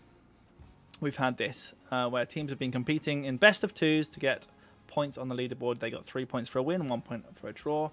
And these 2 teams were the top teams of our lower rumble, which is divisions 5 and below, which is roughly what sort of rank would you say that is, Kex? Well, it depends. Like, I have seen the master players in Division 6 this season too, but yeah, it's kinda platinum, I guess. Yeah, it's sort of platinum below. Yeah, Certainly. but I mean, there is a good mix. Like on the teams we have here, just saw a silver player on the one side and a gold player on the other side, and then again, diamond 1, so almost master, whatever. But yeah, both teams are in Division 5, and yeah, we do know that Beehive is ready to continue now, though. Beehive are ready to continue. Well, it'll be up to V.I.P to choose if they want first pick or map pick. I believe they've perhaps played their Joker here with the with Sky Temple. We're going to have to wait and see what else they have in store for us. I think the big idea was to have the Zagara, right? And yeah, I think. Oh, actually, transparent. Yes. Do you think a Maw would have been better than the Nidus? Potentially, it's all about more. It's a bit sort of similar to Mosh Pit, in that it can be a bit of a playmaker. But not only that, can it be a little bit of an isolator? You can use it to get rid of people like the Rhaegar, like the Falstad, like Li Ming. Stopping the combinations happening. Yeah, I'm just thinking maybe if they just had that actual Maw in the last fight. I think it's one of those things that Nidus Network can be really good at putting pressure, but the other enemy team have to be very much unaware of their map presence, especially on such a big map like Sky Temple. And towards the end of it, you weren't really using the Nidus as a global, just because it was the map's too open. They couldn't get the Nidus down in aggressive positions. But yeah, Valar saying Laurie has always had their own special Zag build. Yeah, true. I'm not putting any shame on the Zagara. I was just thinking. Because I do like that you can pressure so much with the Nidus. I think it is viable on big maps, and Sky Temple is the biggest map in the game. Yeah, I believe. Yeah, it is sort of about that, but I think it's just one of those things that the rotations are also quite easy to get between. It's not like Cursed Hollow where there's can be a little bit of terrain to get between, and that means that you can be a bit safer with doing some cheeky poke. Whereas Sky Temple, very much easily to get collapsed and on. So yeah, I would have liked to have seen them more, but we didn't have it, and now we wait and see what's going to happen. So I'm going to ping Azok and see if they've decided anything yet. This might be also the last map of today because, of course, we have a match ball coming in. We do. This is match point to be the victors of the Nexus Rumble. The absolute winners of this season. We have Cursed Hollow still open, Tomb of the Spider Queen, Infernal Shrines, and also Garden. We do. I would like to see Infernal Shrines, if I'm honest. Oh. Did you look again, or is I it? didn't look. That was a guess. Okay, then actually, chapeau, you did it. That's true. We are going to like the most standard Heroes of Storm map, I guess. Like everybody knows that map. Yeah, and I think, maybe VIP have identified something here. ETC works really well, and I think they need to be thinking about going with something similar to that. That may just not quite interruptive enough on this Mal'Ganis. So they need to either think, how are we going to get rid of this Mal'Ganis or not? Or are we going to be punishing it with an ETC? Are we going to be trying to punish other things like the Rhaegar? These power slides were incredible early game. It was just that last fight where the gust was perfect. That wind tunnel pushing everybody, separating Brightwing as well slightly from the team. And then Hogger able to go hog wide, get an Ancestral while on about 20 HP. It was superb. Don't mind me, I'm just swapping the teammates around. I'm not really good at multitasking. It's okay. It's always a bit of a hard thing, we don't always have the co-casters do any of the setup, but sometimes we do. And today, Kex, I made him do it. We do have a Lucas Dukas in the chat. Oh, Lucas! Hey! We had some shout-outs for you earlier on, Luca. And Kex did ask me, is this rude of me to cast with you and not with Luca? And then he said, yes, it is. And then I said, I'm in. And here we are. And that's how all of that happened. Yep, I am trying to drink lots of water. It is incredibly hot right now where I am. I've got windows open, and I think it's just a little bit cooler outside, but I'll be honest, it's not much cooler. I'm just hoping it ventilates my PC a little bit, as my PC is pumping out heat. But yes, you can check the weather where I am if you really want.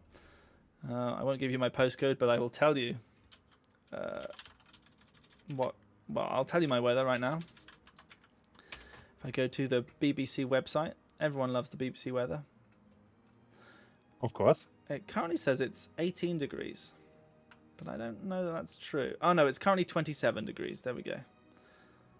It's going to be 18 degrees at 4 a.m. this morning. So there we go.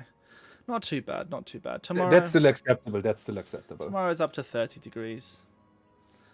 Norfolk, not too bad. Depraved lunatic coming in. Depraved lunatic, yes.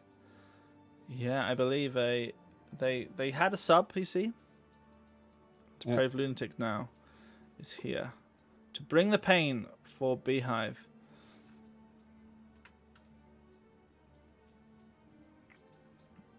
And just saying, hey, please don't ban Orphea. Yeah. Please. And Erda has said, where is Orphea? And here we go. Here we go. Infernal Shrines, Kex. Infernal Shrines. It looks like our teams are almost ready. We're just waiting for Beehive to ready up themselves. And we'll be getting into game number 3. Potentially match point here for Beehive. If they take this one, they take the whole season, the whole series, the whole everything, Kex. They have been playing Hogger in every map until this. And, I mean, if you like Hogger, where else if not Infernal Shrines? I just realised I didn't change scene. There we go. Infernal Shrines. Now, Kex, I'm going to use this opportunity to go get a glass of water. Oh, you do that. You do that. And I'll just be doing this for the time.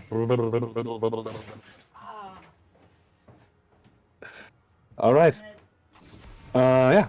And there's the actual off here, man. Gentlemen all over.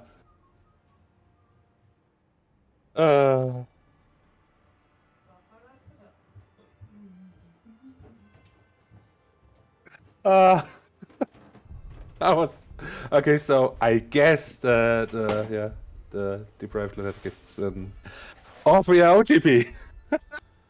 Wow. Okay, and we get a Vala ban again. I'm back, So- Kex. I'm back. Oh, you're back. Hi, back. I'm Cakes. Yeah. Sun Milk complaining about the temperature in London earlier. Got Calypso in the chat. Orphea, bonk. Yeah. Banned out. Like, like literally the first thing that happened off here then. So, gentleman's agreement not not accepted. We have Stukov, And- though. You know what that means, Kex? Johanna has Stukov. been let through. Oh yeah, Johanna. Yeah, true. Johanna was the first ban of the Beehive all the time.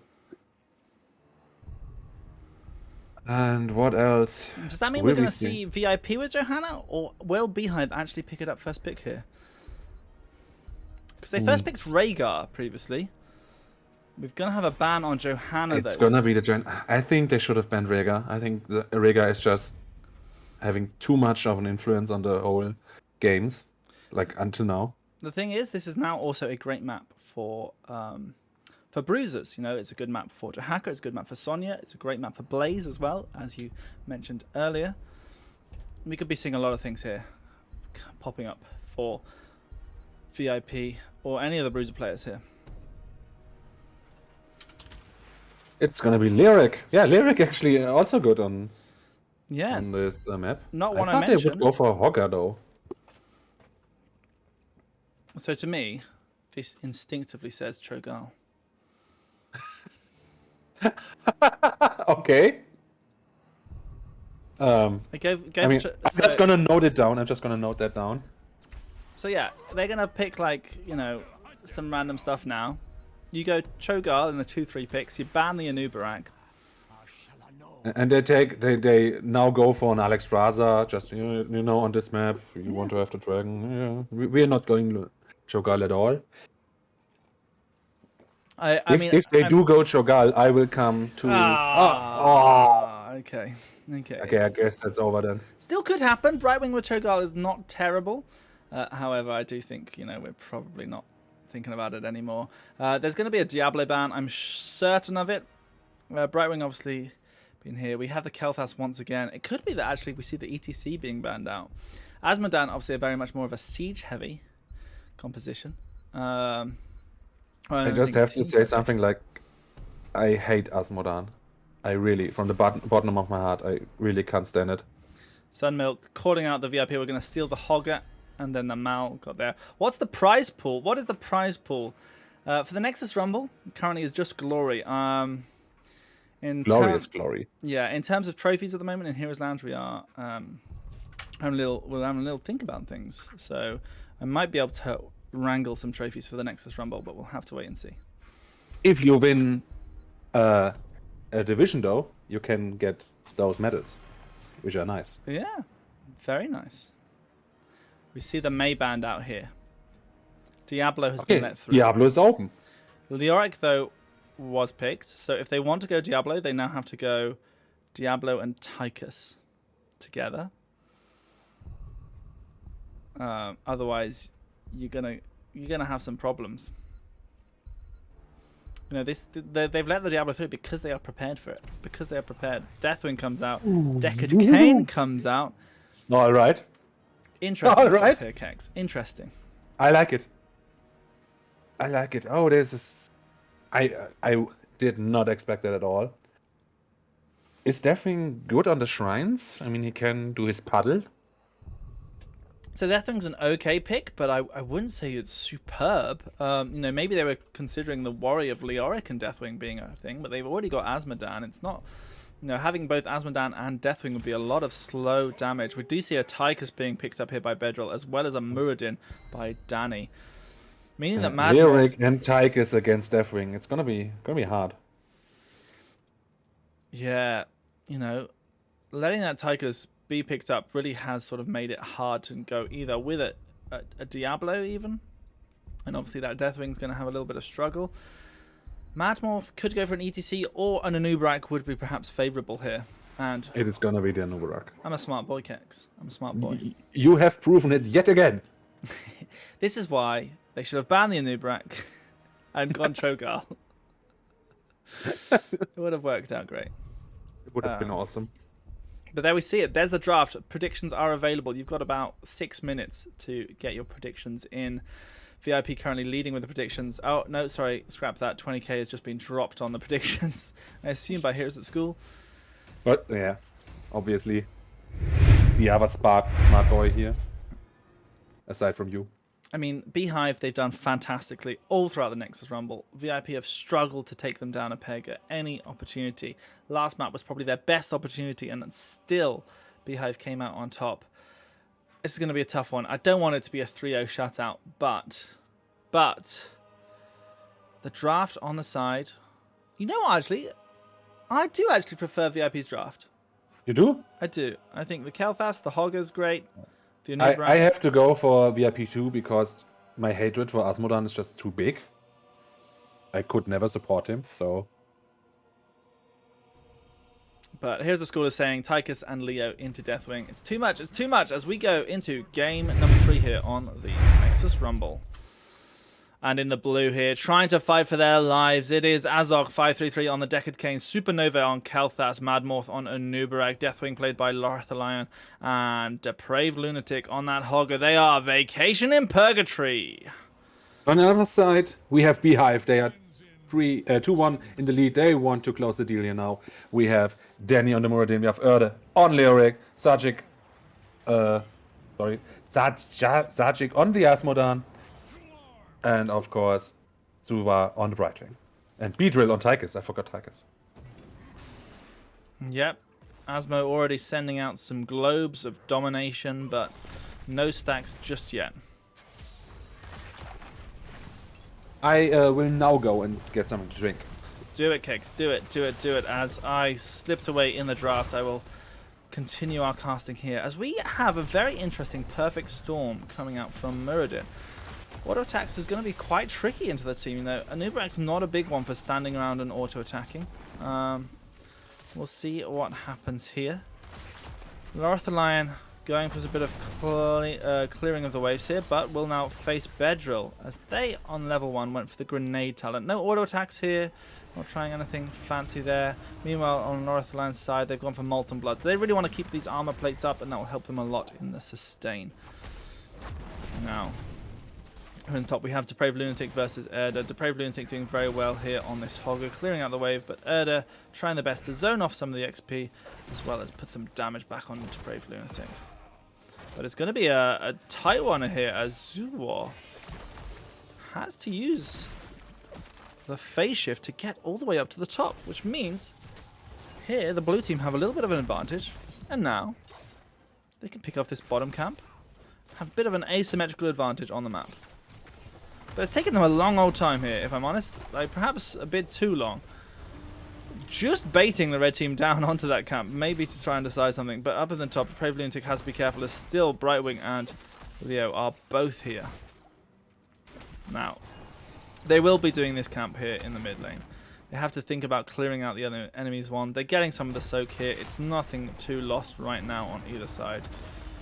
But Supernova being the solo camp taker means that these things are taking some time. Kel'Thas is not a terrible camp taker, but he's not the best either solo. So, especially early game. You know, late game, it's a different story. But level 4s are here.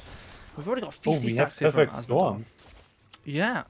And I sort of mentioned it as not really a good talent in this thing. It's generally considered not a great talent all around, but in this thing against the Nubrak, where you've very few auto attacks involved, it's going to be tricky.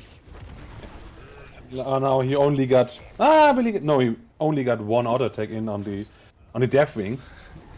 So yeah, just proving what you said.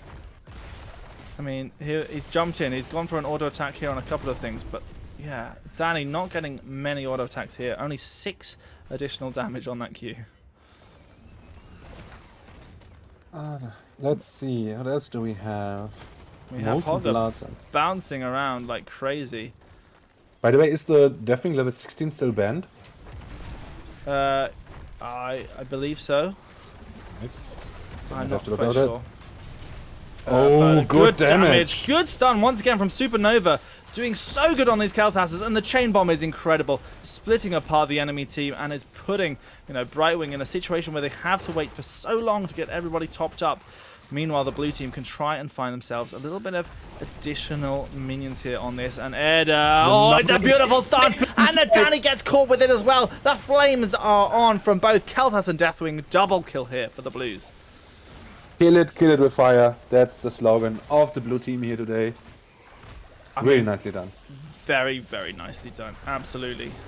You know, we might see a garbage fire as well We really want more fire. But yeah, really super stuff. They're going to get that first objective, and ultimately with just Tychus and Asmo, defense is not going to be super easy. But yeah, Calypso here cheering on the Blues, saying, let's go! Hoping for Vacation in Purgatory to take this game number 3. I gotta say though, like we have 112 stacks already on the Asmodon. I think that's quite a good amount of stacks after 4 minutes. It's an impressive amount, if I'm honest. I was not expecting this, but they have been doing super well. I think, getting a few from these sort of team fights, landing them on heroes and the minions, trying to get a bit of clear. And, with the bait of this Punisher, they're able to laser it down as well as using the minigun just to shred through with basic auto attacks. But Deckard is giving the tower all he can do. Like, he puts his back into it. It doesn't fall, but he did try his best. Old man did try his best. Yeah, I mean, who do you think will have the most auto attacks against heroes in this game? Deckard Cain or Danny on the Mirrodin? That's a good question. If we get the level 16 bonk on Deckard, it might be Deckard because it might be one of the most fun talents in the game. It is incredibly fun. Right, here Danny's trying to find a little bit of damage on to the Lorthaline with Bedrill, and they are able to shred away an armor plate nice and quickly. We don't have Bigger They Are, we don't have In the Rhythm, it is Master Assassin, so a bit of additional attack speed. But yeah, really good stunts here onto Danny here, really punishing the Muradin. Not lack of ability, not lack of agility, but almost, just being able to be interrupted. Yeah. And I really like how the teams, especially the blue team, after the first game, they layered SEC now. I think that was a problem in the first map, and it looks very well coordinated. I think you can see that these people have been playing together for some time now. I really enjoy that. Yeah, I mean, Supernova has been doing such a fantastic job on this Kel'Thas, really making sure that they are available to get those. Lornado! We have a Lornado! We have Lornado. Oh yes, I love it. Oh, so with that, that's also just with Brightwing. If you don't go more Nados than 20, I will be mad.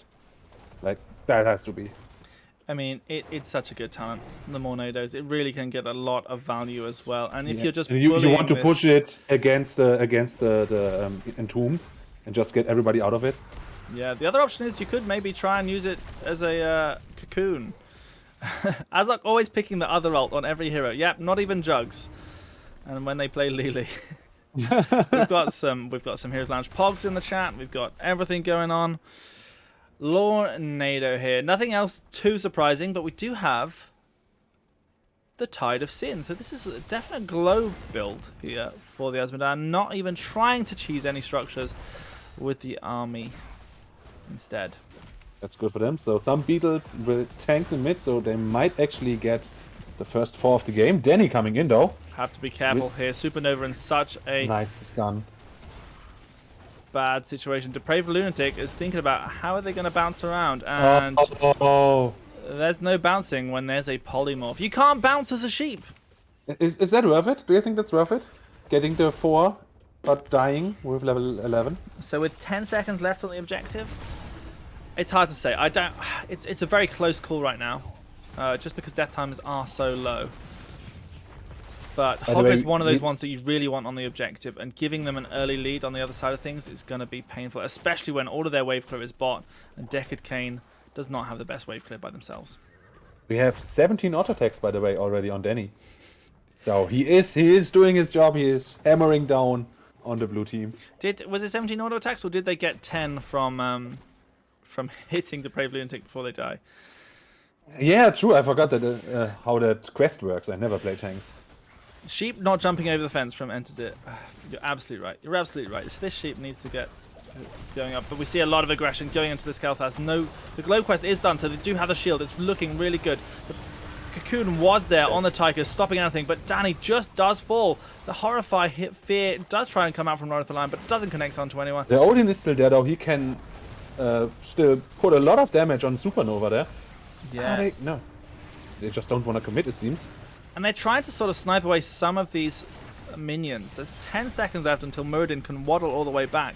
They're trying to position very far forward, sniping away again with the globe. Supernova falling so low, especially as this quest has now been completed on level 1. And Tomb doesn't hit. We have another nice Lornado here. Oh, and they get the Frozen Punisher. Yeah, and they might get a little bit more as Anubrak does go down to this Tychus shredding through with that minigun. Depraved Lunatic has to be careful as well. Oh, yeah, and... Really good stuff here from Beehive. Able to sniping away the objective even after losing this Muradin, who did pop Avatar, did everything they could to sustain but couldn't quite live. Oh, the quadruple root by Deckard. Unfortunately, doesn't lead to anything else. But it was nice to see. It was nice to see. It's a pretty route. It was a very pretty route.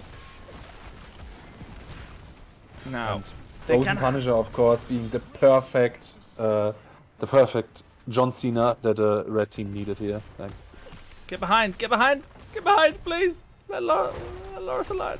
Okay, they baited it over. Still though, with a Frozen Punisher, can be so tough. And they do take it down, but not without losing their keep wall as well here, Kex. and also already some points on the keep 2, and that is that's really but that Entomb hit no one. There is a cocoon onto the Tychus. Yeah. What are they going to focus now? Tychus is in the Odin, so it is going to, they're going to have that 25 armor. The blink heal means that Zuwar is able to get away. I think they just wanted to buy some time because they have a camp in mid, and now Hogger did a bot camp, so I guess it's fine. Yeah, playing for a long game here as they do have an XP advantage right now. Hogger bouncing around, finishing off this camp as well, using that sort of, the sort of standard build these days. Yeah. Are they gonna go for the Lunatic? Or Lunet? How do you pronounce it? Lunatic. Lunatic. Like the moon. I don't know why. Don't ask me why things are things in English. It definitely doesn't make a lot of sense. But a little bit of a side pressure here consideration from the blue team as the red team go down to push bot. Right-wing warping as well. It's going to be a full 5-man push here. And with They spot Asmodan, Hogger. they can try and do something. Hordepot not used here, which I would have liked to have seen as it would cut off that retreat. But perhaps thinking about having it as an escape instead.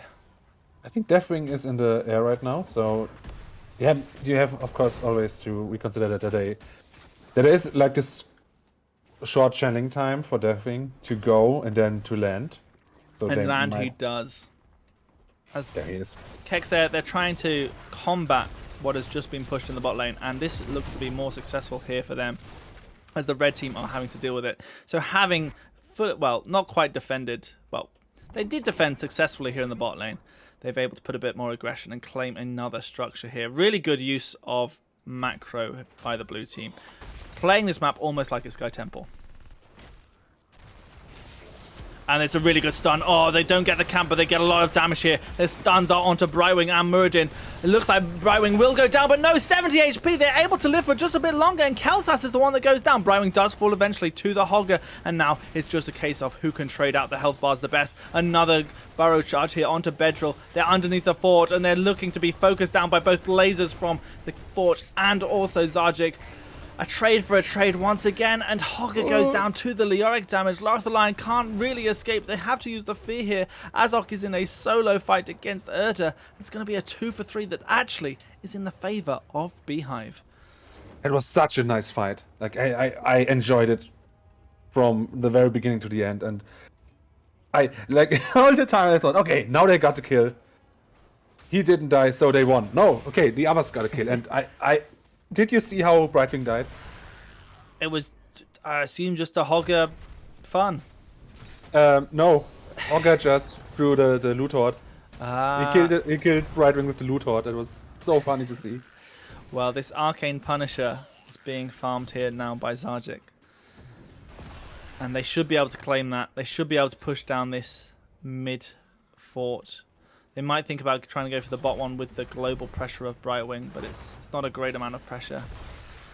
Calypso is saying that KT is DQing a lot, especially without this burnt flesh on level 7. You know, DQ. I mean, it's fine now they got 16, I think, because it will apply the ignite. Yeah, true. Okay, we have Hogger with an infinite spin. And now we get another big fight. Yeah. Lornado coming out. Once again, we see Danny just in there causing mayhem, but the stuns, the roots are there if they can find the damage, but unfortunately, Depraved Lunatic has gone forward. Mad Moth falling lower and lower, has used a cocoon onto the Azmodan just to be able to survive for a little bit longer, but does get taken out by there. But Muradin is killed by the Deathwing in return. The Punisher goes over to the red team, but they're still fighting. They're still trying to find something. Can they go onto Edo a bit longer? No, they're going to have to retreat. Depraved Lunatic falling lower and lower. It's interrupted by the grenade, means that they do go down. Red team finding some full focus here, Kex. Those fights, they kind of seem messy. Like, we had Danny on the Muradin just way deep in, and Lyric had his own business on the other side. But I mean, if it works, it works. Yeah, Bedrill here, a little bit further forward, gets rooted, but no follow-up stun or root. They have to be careful, worrying about this Punisher leaping across. Lorethaline actually coming out with a blanket of Cataclysm just to help sort of clear the minions, clear this a little bit. But they're falling far behind this keep. They do not feel safe without their front line. Yeah, this is, of course, now a real problem. They will lose their first keep here. And there's also an entomb just to try something Extra there. zoning. They get the keep, you know. Lord Nado comes out. They try and catch onto Bedrill. They do manage to find something. A Hortapult comes out as well, but it actually blocks the aggression from blue team. Now, people, Eric's is mentioning KT's 4, and you know the difference between the green one and the blue one here. We have that this is Energy Royal. Yeah, so we have Energy Royal instead of Netherwind or something. I think it's called. I think it's Neverwind. Yeah. Now, the reason people go for Netherwind, it makes it longer, but not only does it make it longer, it also makes it faster, which can sometimes make it easier to hit. It doesn't say it makes it faster, but because it's longer, it is faster. Harder, longer? Yeah. Isn't That's that how we like to do it. Is that a song? It's by Daft Plonk. Yeah, Daft Punk, right. Ah. But it's harder, better, faster. Ah, stronger. true. But it applies to Longer. Harder, better, longer, faster. So as we see now, the Q build is coming a bit more online here for Lorethaline. This is where, you know, things are going to be starting to burn for Deathwing. Level 16 is a big pack point, but level 20 is on the other side of things. There's the Buried Alive, the big red button, and Supernova is getting chunked because of that Azmodan fully stacked now. By the way, I'm a bit surprised that we don't go full W build on the Lyric. I think he could have, like, just sucked the Deathwing dry. This team, big fans of auto attacks, obviously. You know, they've got an auto attack build on Lyric, auto attack on the Muradin here. On Vala too in the first game, yeah. Vala, technically Brightwing, sure. We'll call this level 4 talent auto attack build. But Depraved Lunatic in a little bit of danger here. They could get entombed. It's a silence entomb, but their team nowhere near to help follow up. It just forces the Hortapult. Really good job here from Erda. Blue team now going for the invade on the siege camp. Because they, of course, see that yeah, we have 2 people on top. Going to protect 4. Kex, we have it. We have it. What? It's more Nados. More Nados is here. This is how we do it. Now, I won't comment on the rest of Azok's build of having Field Study along with Rejuvenation Potion instead of, and also going for the bonk. You know, if you're going Field Study, maybe go for the damage. I don't know. There's lots of different things.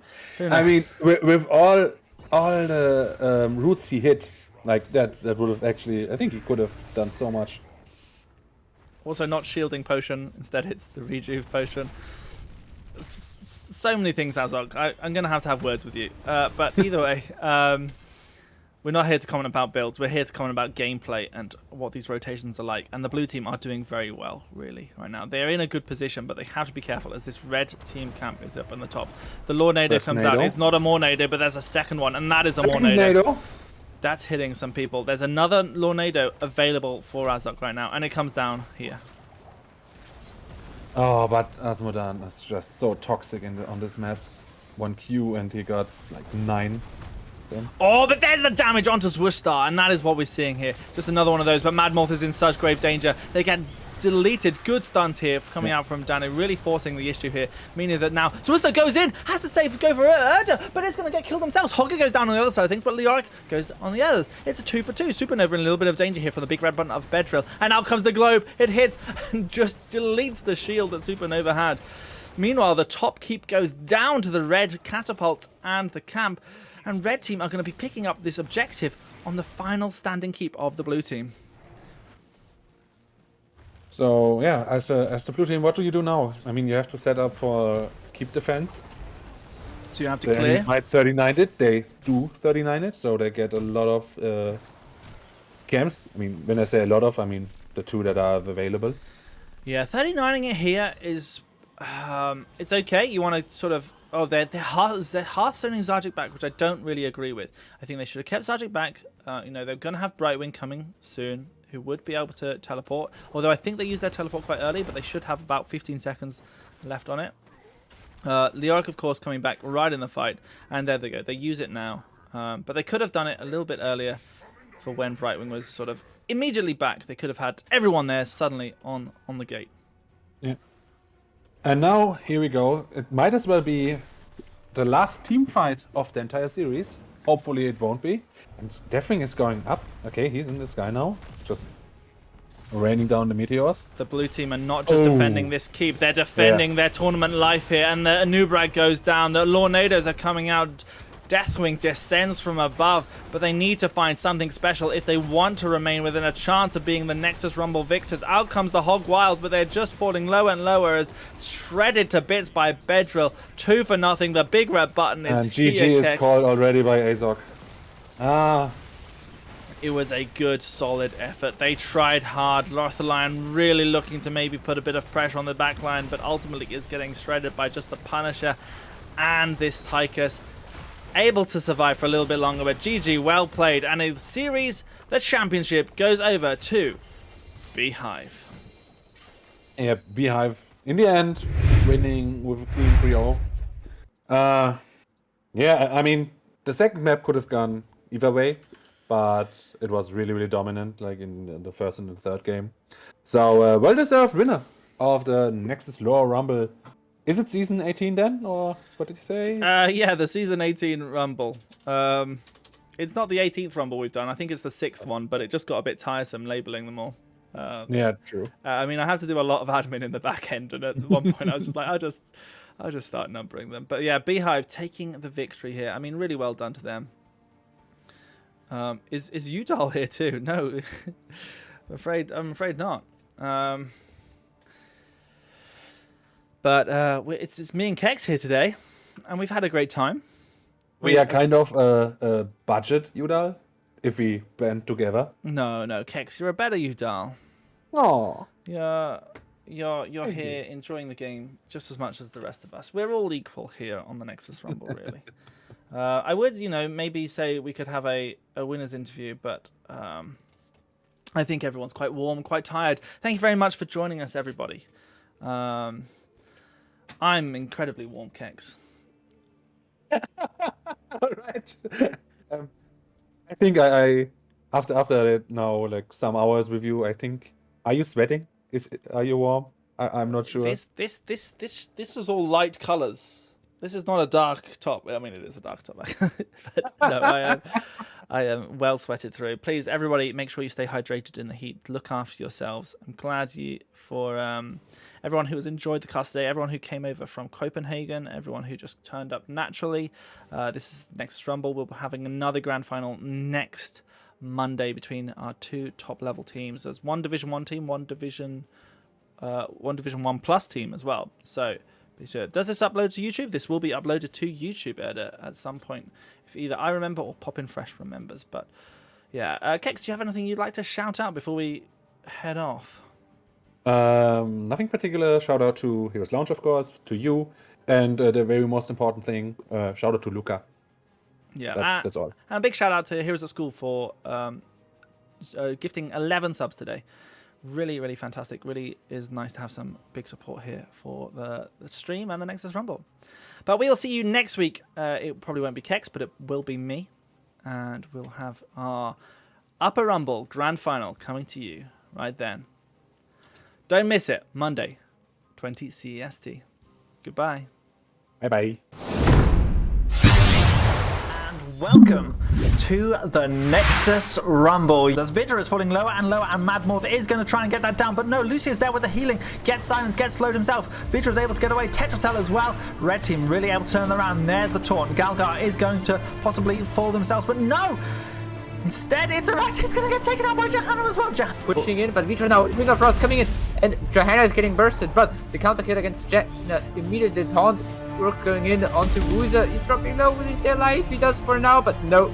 He does not. You have Leap Sonya, which can be good enough for an engage. There's the Leap. The Valkyrie could be coming out shortly as well, but here's the Grabber Bomb. B-Boss is falling lower and lower. He's got 700 HP, but he's able to get that heal from the well himself. There comes the Ring of Frost, but Blue Team able to get an almost a full team wipe. But here we go. The taunt already coming out onto Johanna. The follow-up may be coming out. Here's the Grabber Bomb pulling in on Varian. They're going for him. The Protected comes out just a bit too early for the Lurking On to interrupt, but Woozer is in grave danger himself and does get taken out. This is fantastic stuff for the red team as they're going to keep chasing forward. They're low on health, but Lucio is fine with that. Going to be able to heal them up nicely. The sound barrier already used earlier in this fight, but they're going forward. The taunt comes out